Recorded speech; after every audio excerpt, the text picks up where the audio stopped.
사무엘상 18장 5절에서 11절까지의 말씀입니다.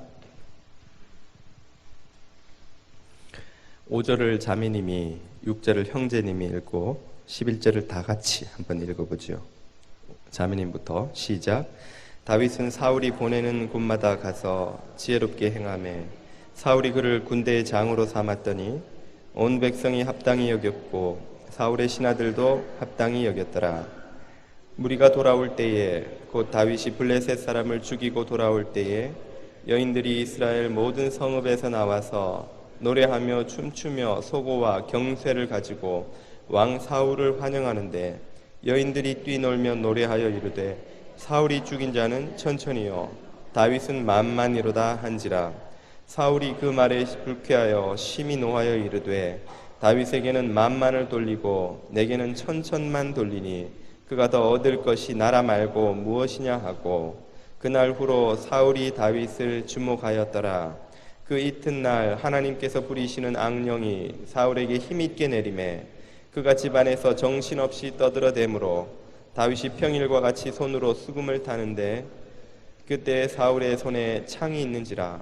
그가 스스로 이르기를 내가 다윗을 벽에 박으리라 하고 사울이 그 창을 던졌으나 다윗이 그 앞에서 2번 피하였더라. 아멘.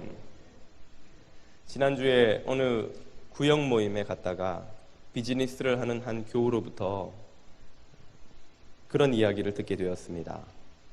구직을 하는 청년들에게 해주고 싶은 이야기가 있는데 이 청년들이 회사가 중요하게 생각하는 것이 무엇인지를 잘 모른다는 것입니다. 그래서 많은 청년들이 면접관 앞에 가서는 대단히 바르고 열정적인 모습을 보여주지만 그 자리를 나와서 대기실에 기다리는 동안에는 흐트러진 모습을 보이는 이들이 대단히 많다는 것입니다.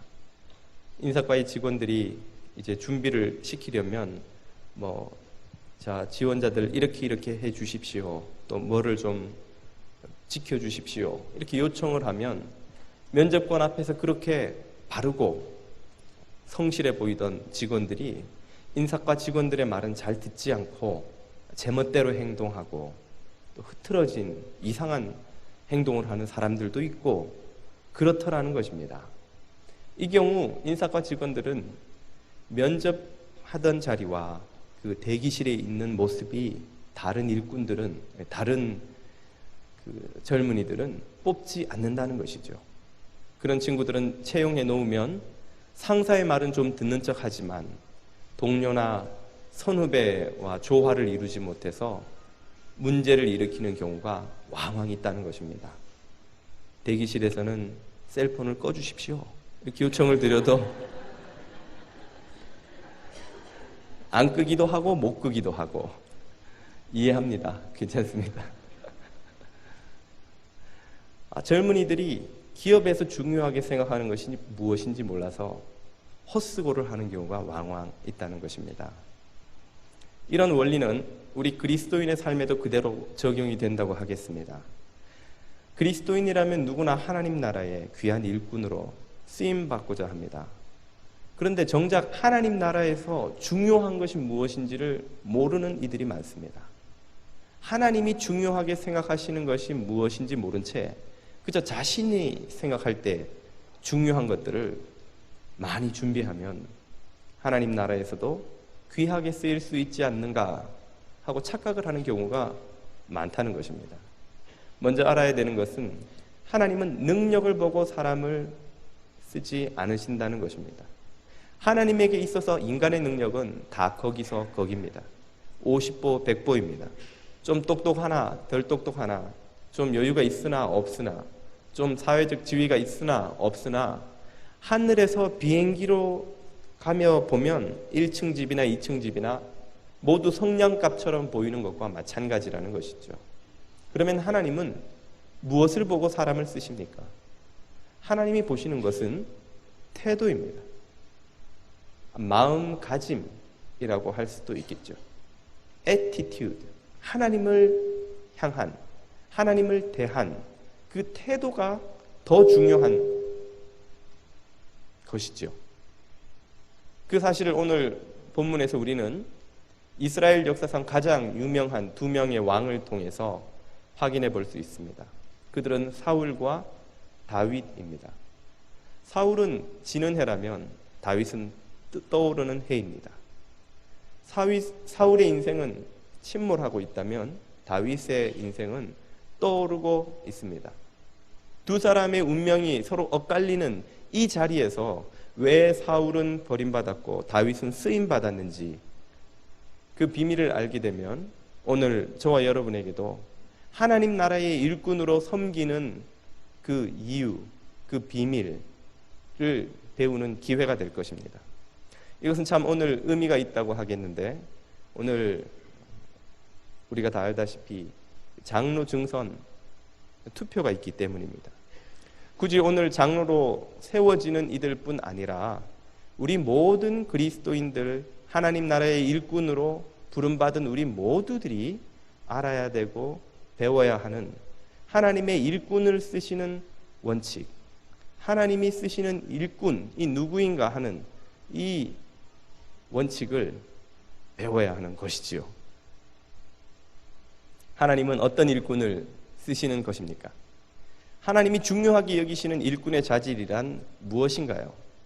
그 첫 번째로 하나님은 스스로 낮추는 일꾼들을 쓰십니다. 하나님은 스스로를 높이는 일꾼들을 쓰지 않으십니다. 오늘 본문 8절과 9절을 보십시오. 이 본문은 군대 장관이 된 다윗이 전쟁터에서 블레셋을 크게 물리치고 그의 주군인 사울을 모시고 돌아오는 승전 행진의 장면입니다.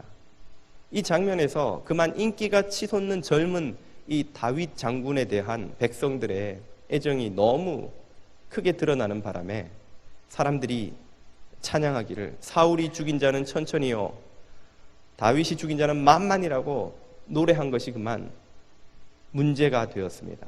그 말을 들은 사울은 격분한 것이죠. 8절 사울이 그 말에 불쾌하여 심히 노하여 이르되, 심히 노했다. 그냥 화가 난 정도가 아니라 얼굴이 울그락불그락하고 막 소리를 지르는, 통제할 수 없는 정도가 된 것이죠. 다윗에게는 만만을 돌리고 내게는 천천만 돌리니 그가 더 얻을 것이 나라 말고 무엇이냐 하고, 사울은 이 노래를 듣고는 다윗을 의심하기 시작했습니다. 다윗의 인기가 저렇게 치솟으니 이제 그가 쿠데타를 일으켜서 내 자리를 빼앗을 경쟁자가 되지 않겠느냐라고 염려하기 시작한 것이죠. 그것이 격분으로 나타났습니다. 9절을 보면 그날 후로 사울이 다윗을 주목하였더라. 이 주목하였다라는 말이 다윗의 얼굴을 계속 보고 있었다, 이런 말이겠습니까? 더 깊은 의미가 거기에는 있는 것이죠. 사울이 가진 그 격분, 분노의 마음으로 다윗을 계속 지켜봤다는 것입니다. 이제 예전처럼 다윗을 보는 것이 편하지 않습니다. 보면 볼수록 화가 치밀어 오릅니다. 다윗을 보면 막 가슴이 뛰고 얼굴이 붉어지고 그 분노를 주체할 수가 없는 수준으로 점점 그의 태도가 변해갔다 하는 그런 의미가 여기에 있는 것입니다. 사울은 왜 그 이야기를 듣고 격분하였습니까? 이 왕좌가 자신의 것이라고 생각했기 때문입니다. 자신의 능력으로, 자신의 힘으로 쟁취한 것이고 자기가 지켜가야 할 것이라고 생각했기 때문이죠.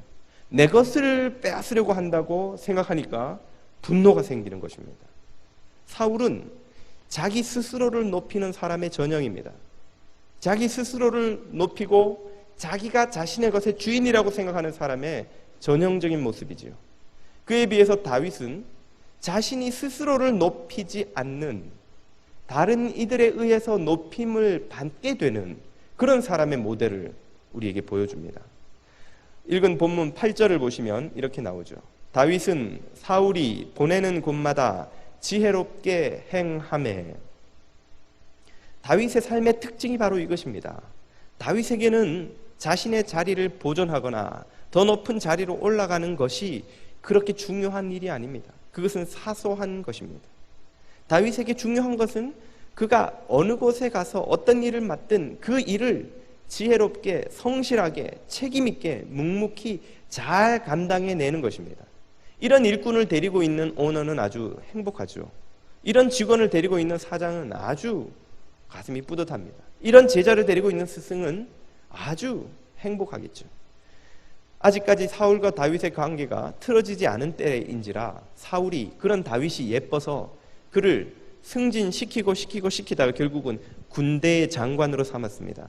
국방부 장관, 합동총연합사령관 이 정도 되는 고위직에 다윗을 올렸는데 거기에 대한 백성들과 신하들의 반응을 보십시오.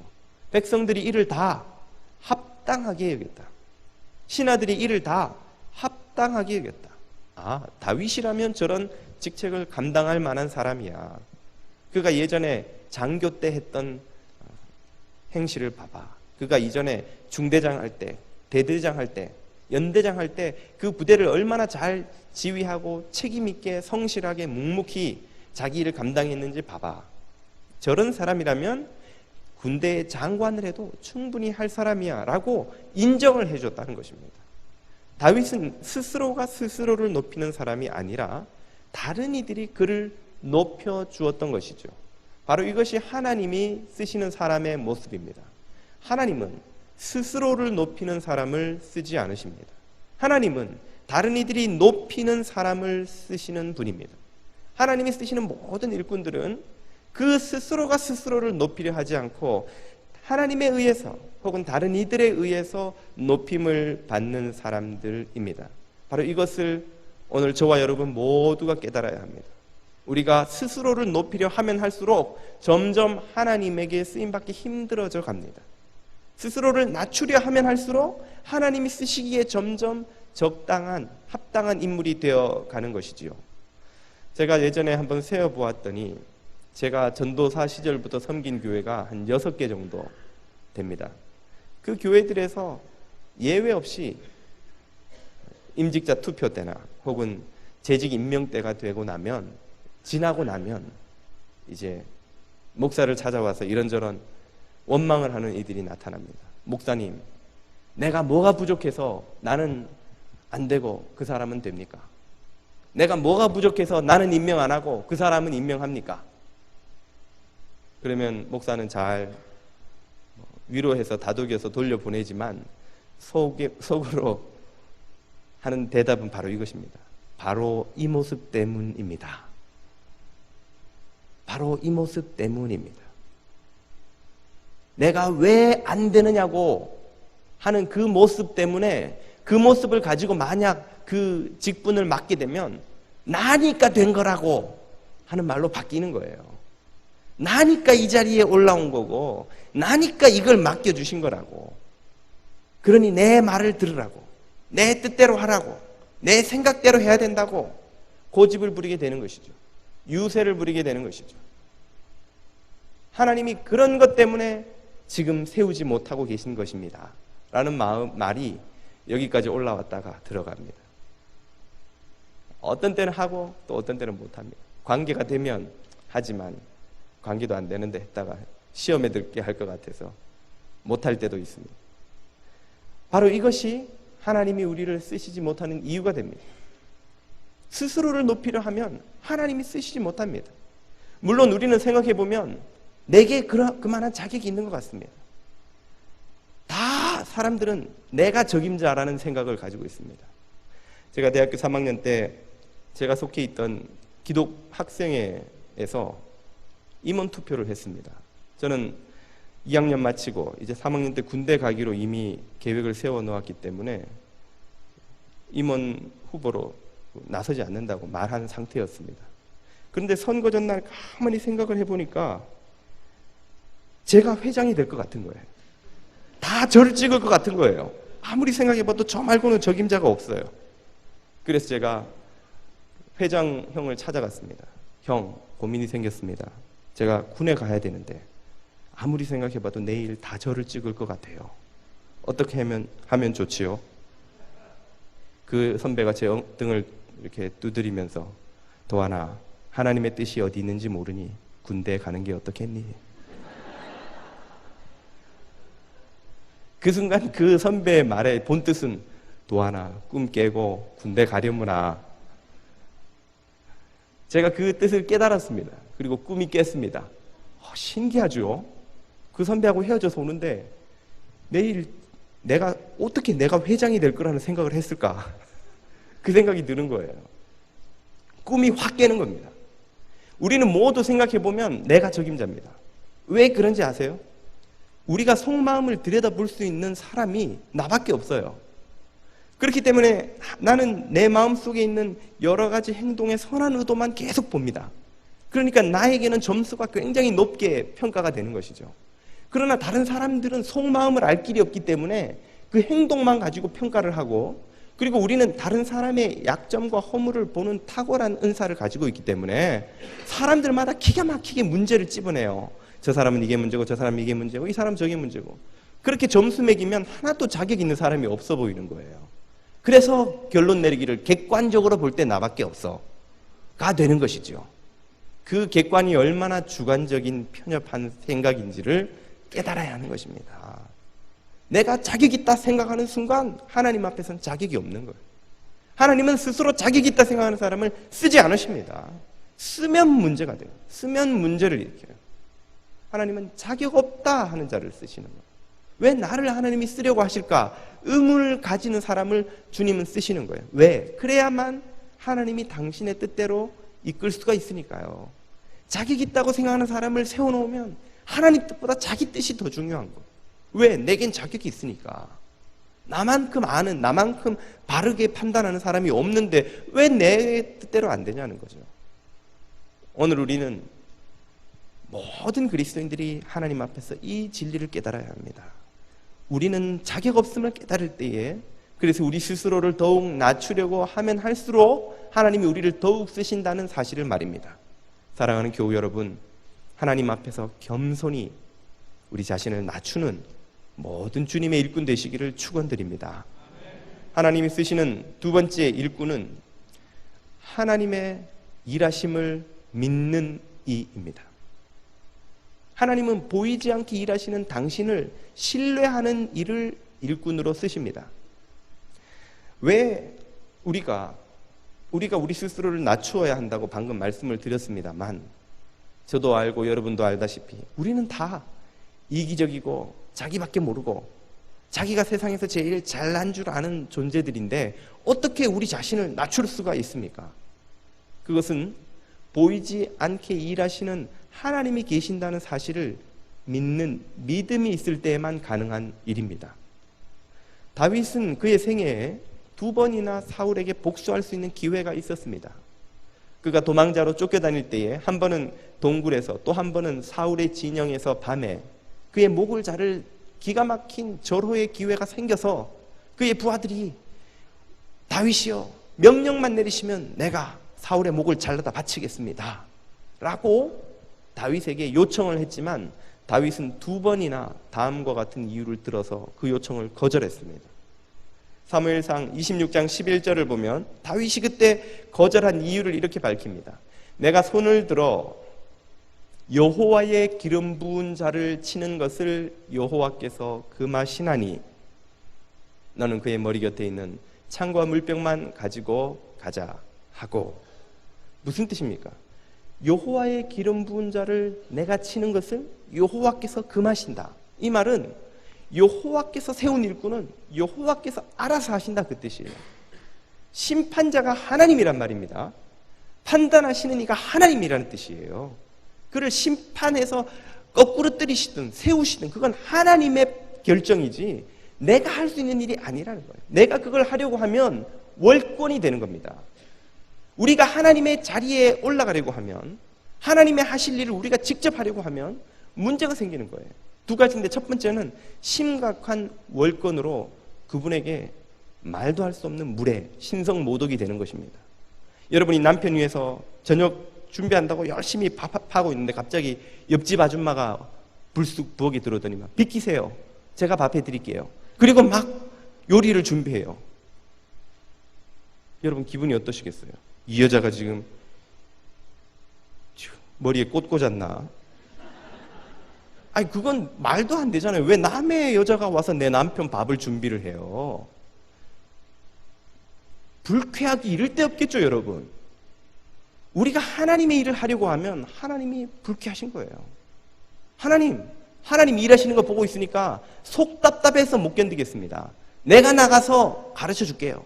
내가 나가서 바로잡을게요. 내가 결정해 줄게요. 내가 심판할게요. 라고 나서면 하나님이 불쾌하신 거예요. 아니, 야, 내가 하나님인데 네가 해버리면 나는 뭐 하냐? 구경하세요, 구경. 하나님을 모독하는 것입니다. 두 번째로, 우리가 하나님의 일을 대신하려고 하면 문제를 해결하는 것이 아니라 문제를 키웁니다. 일으키는 거예요. 문제거리를 더 만들어내는 거예요. 문제를 해결하겠다고 나서서 문제가 되는 겁니다. 우리가 문제가 되는 거예요. 제가 지난주에 아이키아에서 책상 하나를 사와가지고 조립을 한다고 매뉴얼 펴놓고 뭐 하고 있는데, 형아가 갑자기 아빠 내가 도와줄게 그리고 막 달려오더니만 막 자기가 나사를 쥐고 뭐 여기저기 막 끼워요. 그걸 보고 사랑이가 아빠 나를 도와줄게 그러고는, 나를이 아니고 내가 임마, 아빠 내가 도와줄게. 그리고 또 사랑이가 그걸 막 자기가 뭐 오빠 보고 끼워요. 그럼 그 아이들이 만든 책상이 어떤 모습일까요? 이게 만드는 게 아니라 다 엉뚱한 데 꽂아내서 그거 다 뽑는 게 더 시간이 많이 걸려요. 내 아이만 아니면 그냥 아니야 아빠가 할게, 아빠가 내가 도와줄게. 도와주는 건지. 하나님 일을 우리가 대신하려고 하면 일을 망칩니다. 우리는 하나님이 가지신 지혜를 갖지 못했어요. 하나님이 가진 판단력이 우리에게는 없습니다. 그래서 예수님은 복음서에 보면 알곡과 가라지의 비유에서 종들이 주인에게 가라지가 자랍니다. 가라지를 뽑을까요? 뽑지 마라. 너희가 뽑다가 알곡까지 뽑을까 염려가 된다. 그러면 그 가라지는 어떻게 합니까? 추수 때 아버지가 다 치셔서 알곡은 곳간에, 가라지는 불에 태워서 정리하실 것이다. 하나님을 믿으라는 거예요. 하나님이 일하고 계신다는 사실을, 하나님이 다 와치하고 계신다는 사실을 믿고 그게 초조하고 답답하고 못 견디겠으면 그 와치하시는 하나님에게 기도하라는 거예요. 하나님의 때가 당겨지도록, 하나님의 일이 더 뜻대로 잘 되도록 기도하라는 거죠. 우리가 그걸 하나님 하실 일을 대신 하려고 하면 안 된다는 겁니다. 다윗은 그걸 알았던 거예요. 다윗은 자기가 심판하려고 하지 않았습니다. 심판주의 자리에 자기가 올라가려고 하는 어리석은 짓을 하지 않았다는 것이죠. 어떻게 우리가 이렇게 할 수 있습니까? 하나님이 보이지 않지만 일하고 계신다는 사실을 믿을 때에 가능한 것입니다. 그러므로 하나님은 누구를 쓰십니까? 하나님의 일하심을 신뢰하는 일꾼들을 쓰는 거예요. 억지로 결과를 만들어내려고 하면, 내 뜻을 관철시키려고 하면 정도를 벗어나게 되는 것입니다. 자꾸만 억지를 쓰게 되는 거예요. 무리수를 두게 되는 거예요. 그럼 문제는 커지는 겁니다. 다윗이 알았던 것은 하나님의 방법이 가장 느려 보이지만 가장 빠르다는 것입니다.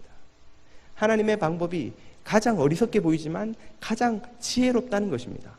내 방법이 가장 빠르고 가장 좋은 것 같지만 그것이야말로 하나님의 일을 망친다는 것을 다윗은 알았던 것이죠. 사랑하는 교우 여러분, 보이지 않지만 일하시는 하나님을 신뢰하실 수 있기를 축복합니다. 마지막으로 하나님이 쓰시는 일꾼은 복수하지 않는 일꾼입니다. 여기에 복수하지 않는다는 말은 다르게 표현하면 하나님의 성품을 닮은 일꾼을 말하는 것이죠. 오늘 본문 9절에서부터 11절에 이렇게 나옵니다. 그 날 후로 다윗의 인기가 치솟는 것을 확인하고 질투에 사로잡힌 그 후로 사울이 다윗을 주목하였더라. 지난주에도 말씀드렸듯이 습기 찬 감정을 품고 있으면 죄의 곰팡이가 핍니다. 사울은 지금 분노와 시기를 마음에 품고 다윗을 계속 지켜보고 다윗을 점점 증오하는 단계까지 이르릅니다. 곰팡이가 피기 시작하는 겁니다. 빨리 어느 순간인가 깨닫고 여기에다가 해를 비춰서 그 곰팡이를 다 죽여야 되는데, 여러분 곰팡이나 병균이 생기는 손미불은 우리 선조들은 어떻게 했습니까? 햇빛에 말려서 뽀송뽀송하게 만들었죠. 그래서 주님이 노를 품때 뭐 하기까지는 품지 마라. 해질 때까지는 품지 마라 그랬어요. 왜? 해지기 전에 은혜의 빛으로, 말씀의 빛으로, 주님의 얼굴의 그 영광의 빛으로 우리의 영혼을 비추어서 뽀송뽀송하게 깨끗하게 다시금 소독하라는 거예요. 소독하지 않고 그걸 계속해서 그 분노, 증오, 미움, 시기, 원망을 품고 잠들면 어떻게 됩니까? 잠자는 동안 거기 죄의 곰팡이가 피는 거예요. 그게 하루 이틀 사흘 날이 되면 돌이킬 수 없이 곰팡이에 뒤덮여서 나중에는 곰팡이만 걷어낸다는 게 불가능합니다. 곰팡이가 살짝 폈을 때는 그걸 싹 걷어내면 밑에 빵이고 뭐고 그 자리에 있을 수 있어요. 근데 나중에 오래 지나면 곰팡이를 뜯다 보면 빵이 하나도 남는 게 없어요. 음식이 남는 게 하나도 없습니다. 곰팡이와 빵이 혼연일체 완전한 합일이 되는 거죠.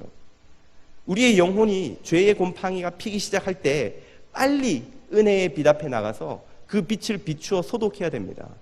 빨리 하면 괜찮아요. 빨리 하면 쉽게 돌아와요. 그런데 오랫동안 이게 몇 달, 몇 년이 되면 심지어 어떤 경우는 10년, 20년, 30년씩 그 묵은 감정의 덩어리를 품고 곰팡이가 뼛속까지 스며들도록 내버려 두는 경우가 있습니다. 그때는 더 이상 분리가 안 될 정도로 곰팡이에 뒤덮여 버려요. 그런 경우를 얼마나 자주 보는지요. 그리스도인들에게도, 남편에게, 아내에게, 부모에게, 형제에게, 동료에게, 교우에게 가졌던 그 습기 찬 감정이 주님의 빛 앞에 나가지 않기 때문에 나중에는 곰팡이로 뒤덮여서 떼낼 수 없는, 치유가 되지 않는 그런 지경까지 이르는 경우가 얼마나 많은지요. 그래서 우리는 아침마다 저녁마다 주님 앞에 무릎 꿇어야 하는 이유가 여기에 있는 것입니다.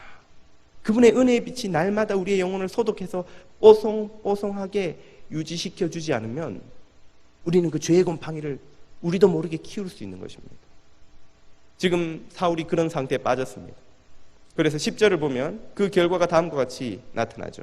그 이튿날 하나님께서 부리시는 악령이 사울에게 힘있게 내리며, 여기서 깨달아야 되는 것은 악령이 사람을 미치게 만드는 이거는 뭐 막 이렇게 뭐랄까요, 머리에 꼭 꽂은 사람에 대한 표현이 아닙니다. 악령이 임하는 걸 가끔씩 느껴요. 저도 이렇게 혼자 운전을 하고 가다가 옛날에 무슨 일이 생각나는 거, 가만히 있어, 내가 그런 말을 듣고 내가 가만히 있었나? 이야, 이건 내가 바보네. 이거 가만히 있으면 안 되지. 보자, 언제 한번 기회가 오면 백어택을 내가 해서 갚아줘야지. 그 순간 얼굴이 확 달아오는 걸, 악령이 막 들어오는 걸 느껴요. 맞아, 김도환, 네가 그때 바보같이 당하고 있었으니 그래서 되냐? 네가 그래도 명색이 담임 목사인데, 야, 참지 마라, 참지 마. 악령이 들어와요. 그래서 말을 해요. 여기 귀에다 대고. 차에 찬양 테이프 있다는 것이 얼마나 감사한지요. 그때 운전을 하고 하다가 기도를 합니다. 주님, 지금 누가 제 귀에다 대고 이야기하는 것입니까? 누가 제 마음에 대고 이야기하는 것입니까? 악한 사단아, 물러가라. 성령님 오셔서 저를 사로잡아 주옵소서. 성령님이 오셔요. 그러면 오셔서 제가 얼마나 무서운 생각을 하고 있는지 깨닫게 해주는 거예요. 김도환, 너는 나의 소유다. 그런 악한 생각으로 너의 마음을 더럽힐 자녀가 아니다. 성령님이 오셔서 저를 깨워주시는 거예요. 정신을 차리게 해주시는 거예요. 빛으로 그 죄의 곰팡이를 죽여주시는 거예요. 그 분노에, 증오에, 음란에, 탐욕에, 허영에, 시기에, 미움에 곰팡이들을 죽여주시는 거예요. 근데 사울은 그 주님과의 동행하는 센스를 잃어버린 거예요. 처음 주님께 선택받을 때 그 겸손했던 사울이 어디로 갔는지 사라져버리고, 이제는 자기 자리를 보존하기 위해서 바둥바둥 떨고 젊은 다윗에게 시기와 분노로 사로잡혀 밤새 잠도 못 자고 이 다윗 놈을 어떻게 해야 될까 고민하는 그런 존재로 전락해버린 거예요. 악령이 지나가다가 오늘은 누구한테 들어가 볼까? 사울한테? 이게 아닙니다.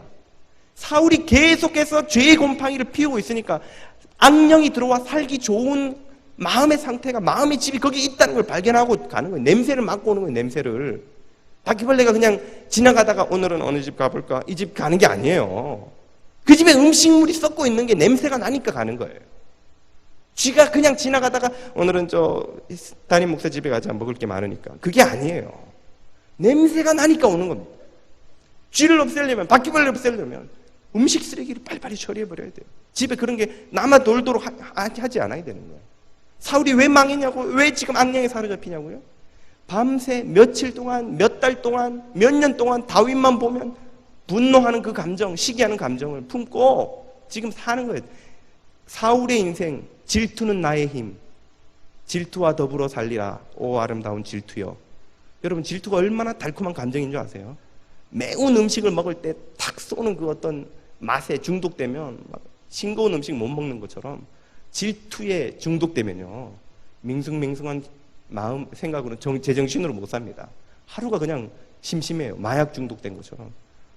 질투에 사로잡혀야 다시 막 아드레날린이 분비되면서 정신이 번쩍 드는 거예요. 커피 마신 것처럼. 질투에 중독되는 것입니다. 그래서 악령이 들어오는 거예요. 지나가다가 여기 이상한 쾌쾌한 냄새가 나네. 그리고 사울을 보니까 그 마음에 분노와 시기가 막 곰팡이가 범벅이 돼가지고 자기가 살기 좋은 집이 된 거예요. 그래서 악령이 들어와서 사울이 어떻게 됩니까? 사울의 상태가, 영적 상태가 완전히 침몰해버리죠. 본문 10절을 다시 보면 그가 집 안에서 정신없이 떠들어대므로, 정신없이 떠들어댄다는 말이 뭔가요? 자기가 무슨 말을 하는지도 모르고 막 떠들어대는 거예요. 다윗 이 XX 이 도그의 자손 같은 18줄선 이 놈 같은 온갖 욕, 그거죠. 저주예요. 욕설이에요. 다윗만 보면 막 욕설이 나고, 밤새 다윗을 막 증오하다가 아침에 다윗이 나와서 수금 타는 거 보면 막 죽이고 싶은 마음이 드는 거예요. 다윗에게 완전히 증오에 사로잡혀 사는. 스티븐 코비의 성공하는 사람들의 7가지 법칙이라는 책을 보면 사람들을 살게 하는 그 동력, 에너지원이 여러 가지가 있는데 그 중에 하나가 증오가 있습니다. 증오의 힘으로 살아가는 사람이 있다고 거기 설명하고 있어요. 지금 사울이 그 상태에 사는 거예요. 다윗을 증오하는 힘으로 사는 거예요. 하루 종일. 딴 거는 생각도 안 나요. 그냥 뭐 마약과 같은 것입니다.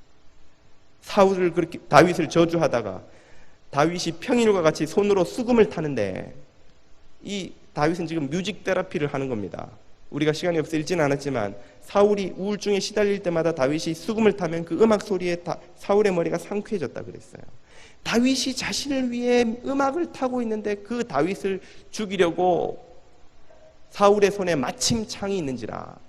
11절, 그가 스스로 이르기를 내가 다윗을 벽에 박으리라 하고 사울이 그 창을 던졌으나 다윗이 그의 앞에서 두 번 피하였더라. 두 번 피하려면 이렇게 두 번 피했다. 바로 여기에서 다윗이 다윗된 이유가 등장하는 겁니다. 다윗이 누구입니까? 골리앗을 죽이고 일약 스타가 된 군인이에요. 군대 장관을 지금 역임하고 있습니다.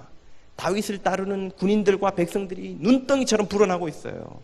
마음만 먹으면 나한테 이 미친 왕이 창을 던져? 내가 자기를 위해서 목숨 걸고 전투해서 싸운 날이 몇 날인데 그 창을 뽑아서 사울에게 던질 수 있습니까? 없습니까?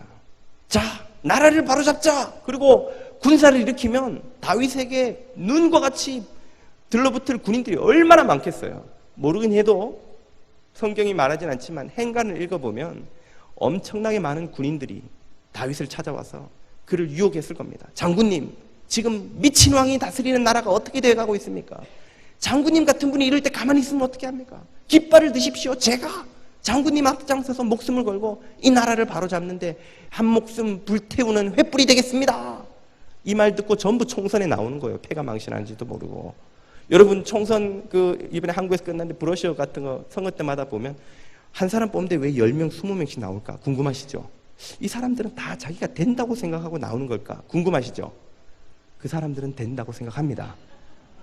옆에 와서 아이고 이 당도 안 되고 저 당도 안 되고 선생님 같은 분이 안 나서면 지금 우리 군은 희망이 없어요. 그러면 그런가? 나 같은 사람이 나서야 되나? 3번만 들으면요, 그게 자기 생각이 돼버려요.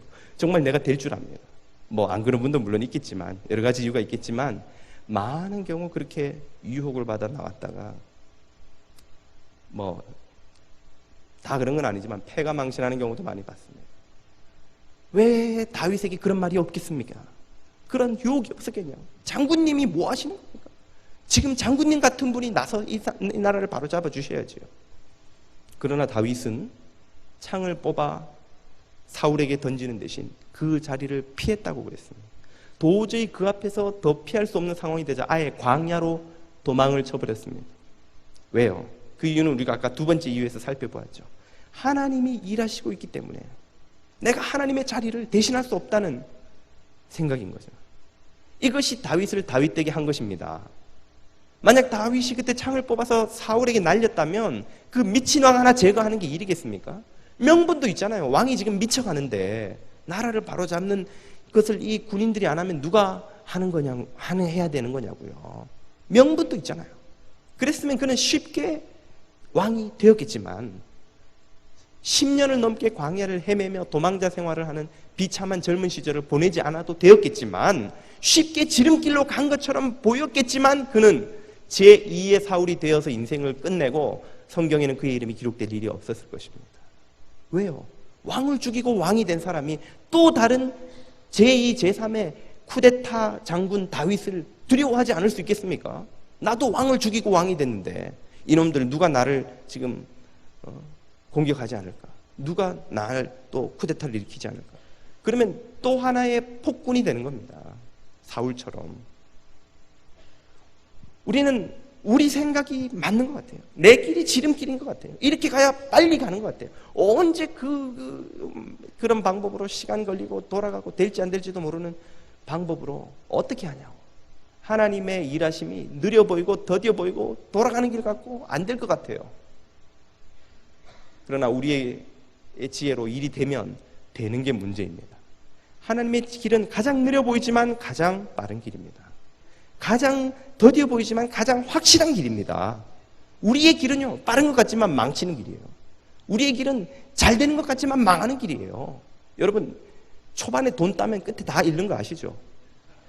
그래서 라스베가스나 어디 가가지고 초반에 돈 따는 거 좋아하지 마세요. 그 필 때문에 이거 되는구나. 그것 때문에 딴 것도 날리고 들고 간 거 다 날리고 와이프 거 다 날리고 카드 다 긁고 패가 망신하는 거예요. 초반에 잘 되는 거 좋아하면 안 돼요. 내 뜻대로 해야 되니까 잘 되잖아, 잘 되잖아. 그걸 여러분 믿으시면 안 돼요. 그게 잘 되는 게 아닙니다. 잘 되는 것처럼 보이지만 느려 보여도 하나님의 방법대로 가야 되는 거예요. 정도로 가야 되는 거예요. 하나님이 세워주시는 걸 기다려야 되는 거예요. 하나님께서 일하시는 걸 기다려야 되는 거예요. 내가 뭘 할 수 있을 거라고 생각하면 할수록 그게 함정이 되고 나도 망하고 공동체도 망하고 다 망하는 겁니다. 다윗이 복수하지 않았다는 것은 그의 성품이 주님을 닮아가고 있다는 것을 보여줍니다. 하나님의 나라에는 하나님의 일꾼이 필요한데 그 하나님의 일꾼의 자질은 앞에서도 말씀드렸듯이 능력이 아닙니다. 그것은 하나님을 닮은 모습입니다. 하나님의 성품을 닮은 모습입니다. 하나님을 닮아가는 태도입니다. 그것은 악을 악으로 갚지 않고 선으로 악을 이기는 성도의 자세입니다. 그 모습을 다윗이 가지고 있었습니다.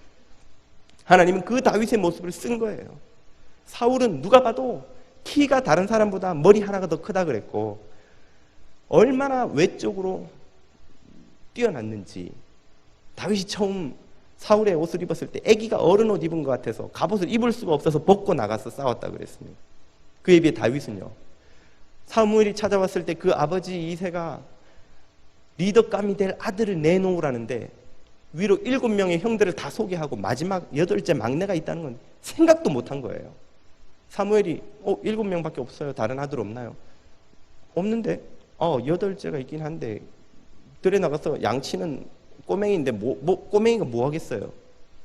아버지도 그 가능성을 인정하지 않았던 보잘것없는 양치기였어요. 할 줄 아는 거라고는 하프 타고 돌 던지고 양치고 이게 다예요. 뭐 대단한 게 있어서 이스라엘 역사에 전무후무한 왕이 되어 하나님의 마음에 합한 자라는 별명을 얻습니까? 능력이 아니에요. 능력이. 그것은 태도입니다. 그것은 마음가짐이죠. 그것은 하나님의 성품을 닮은 모습입니다. 오늘 저와 여러분이 하나님의 일꾼으로 쓰임받으려면 능력이 중요한 것이 아니라 얼마나 하나님을 닮은 성품으로, 하나님에게 순종하는 태도로, 하나님을 신뢰하는 믿음으로 그분 앞에 서느냐가 중요한 것입니다. 다윗처럼 하나님을 닮아가는 일꾼들 되시기를 축복합니다. 오늘 저와 여러분이 진지하게 우리 자신을 돌아보아야 합니다. 내가 사울의 자리에 서 있는가, 다윗의 자리에 서 있는가? 저와 여러분 모두가 다윗의 자리에 서서 주님에게 쓰임받는 일꾼 되실 수 있기를 다시 한번 주님 이름으로 축원드립니다. 기도, 찬양 드리겠습니다.